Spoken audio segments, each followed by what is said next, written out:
नमस्कार दोस्तों, एक बार फिर से स्वागत है आप सभी का हमारे YouTube चैनल ओम भक्ति स्टोरी पर।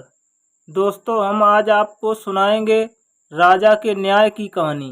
अगर आप हमारे चैनल पर नए हैं तो प्लीज़ हमारे चैनल को सब्सक्राइब करें, वीडियो को लाइक करें और शेयर करें। किसी देश में काशी राज नाम के राजा राज करते थे। उनकी पत्नी का नाम करुणा था। उनका जन्म राजवंश में हुआ था। महल में सुख सुविधाओं का कोई अभाव न था। सेवा के लिए बहुत से दास दासियां थीं। उनके चारों ओर सुख ही सुख था। दुख क्या होता है इस बात को वो जानती ही नहीं थी। करुणा बहुत अधिक सुंदर थी।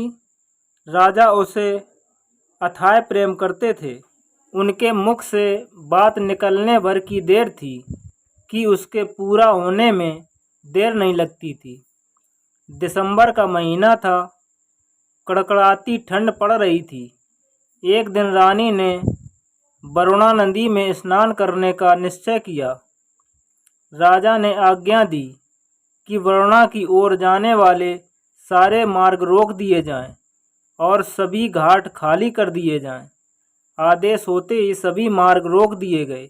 नदी के तट पर घाट निर्जन हो गए।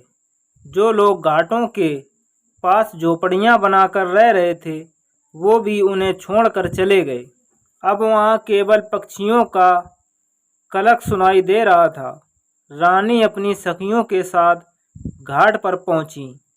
वरुणा नदी के तट पर उनका हास परिहास गूंजने लगा।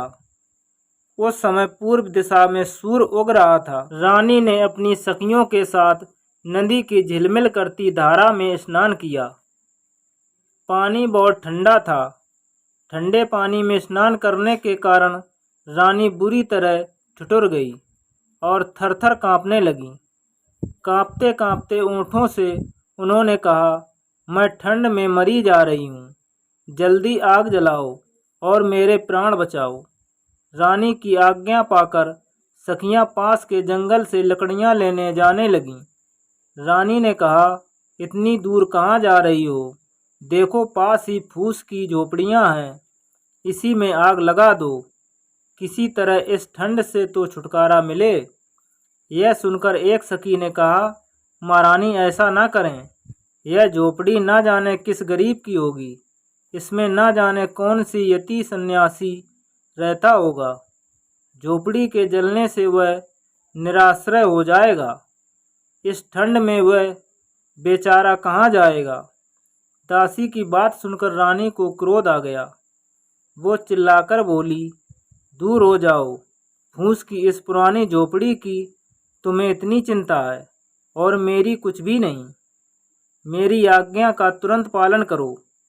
रानी की हठ देखकर सखियों ने झोपड़ी में आग लगा दी। झोपड़ियां धू धू कर जल उठी। आग की लपटें आकाश छूने लगी।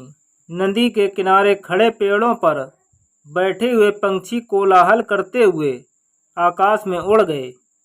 आग की चिंगारियां एक झोपड़ी से दूसरी झोपड़ी पर गिरने लगीं। आग चारों ओर फैल गई। थोड़ी ही देर में घाट की सभी झोपड़ियां जलकर राख हो गईं।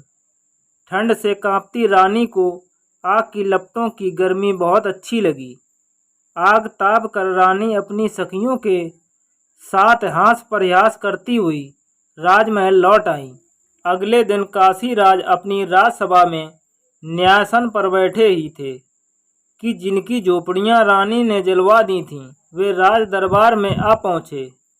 रोते हुए रुंधे गले से उन्होंने राजा से अपनी दुख भरी कहानी सुनाई। अपनी प्रजा की बातें सुनकर राजा का सिर लज्जा से झुक गया। उनका चेहरा क्रोध से तमतमा उठा। वे सभा से उठकर एकदम राजमहल में चले गए। रोषपूर्ण स्वर में राजा ने कहा, रानी तुमने निर्दोष दीन दुखियों के घर जला दिए। यह तुम्हारा कैसा राजधर्म है? यह सुनते ही रानी रूठ कर बोली, उन फूस की पुरानी टूटी फूटी झोपड़ियों को आप घर कह रहे हैं। उनके न रहने से किसी को क्या हानि हो सकती है? अगर होगी भी तो कितनी? अपनी रानी के एक क्षण के प्रमोद के लिए तो लोग न जाने कितना धन खर्च कर डालते हैं, और आप घास फूस की झोपड़ियों के लिए इतना क्रोध कर रहे हैं। राजा ने दासियों को रानी के सभी राजसी वस्त्र व आभूषण उतारने व भिखारिन के कपड़े पहनने को कहा। राजा की आज्ञा से दासियों ने महारानी के राजसी वस्त्र और आभूषण उतार लिए और भिखारिन के कपड़े पहना दिए।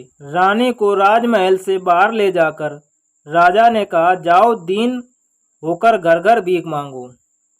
तुमने अपने एक क्षण के सुख के लिए जिन गरीब लोगों की झोपड़ियों को जला दिया था, तुम्हें उन्हें बनवाना होगा।